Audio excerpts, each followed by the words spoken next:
ePURE represents European producers of renewable ethanol. Ethanol is alcohol, but it has a variety of uses, especially in Europe as renewable fuel, but also in beverage, like alcoholic drinks, industrial applications, perfume, a whole variety of uses.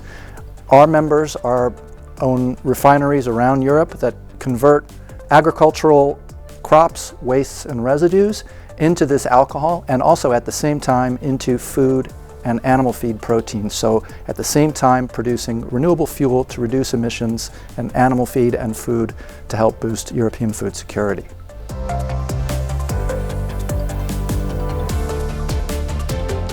The European ethanol industry is constantly innovating and trying to improve the greenhouse gas reduction power that ethanol has by displacing fossil fuel, for example, in petrol and hybrid cars, which are still predominant on the road. So at the moment, the ethanol that's produced by ePURE members reduces GHG emissions by more than 78% compared to fossil fuel. And this improvement is getting better every year as these biorefineries innovate. So it's important for the industry to keep making this drive towards net zero and carbon neutrality, because reducing emissions from transport is obviously one of the key challenges.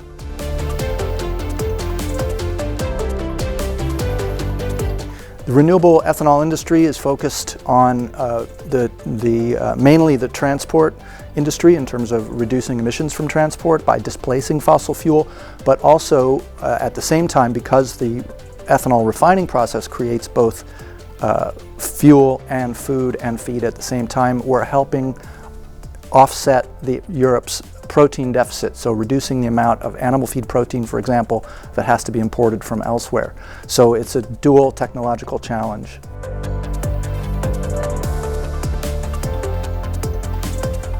The move to net zero and defossilizing the economy has to involve a huge range of sectors, and ePURE is proud to be part of ENZA because it's an approach that encompasses a lot of different industries and sectors. It can't just be the focus on one type of technology or one thing.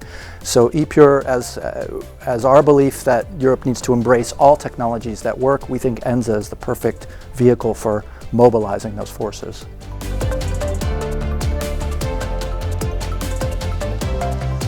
The EU institutions need to take a pragmatic approach rather than a dogmatic approach to the net zero challenge. And this means using solutions that work and that deliver results today, not just betting everything on a few ideas that may come tomorrow or are still in development.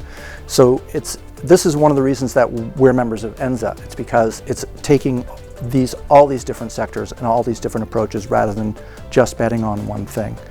Also, I would say the EU approach needs to be consistent, especially when it comes, for example, to biofuels, because some legislation is treating biofuels as a sustainable and viable solution, and other pieces of legislation are minimizing or ignoring their benefits.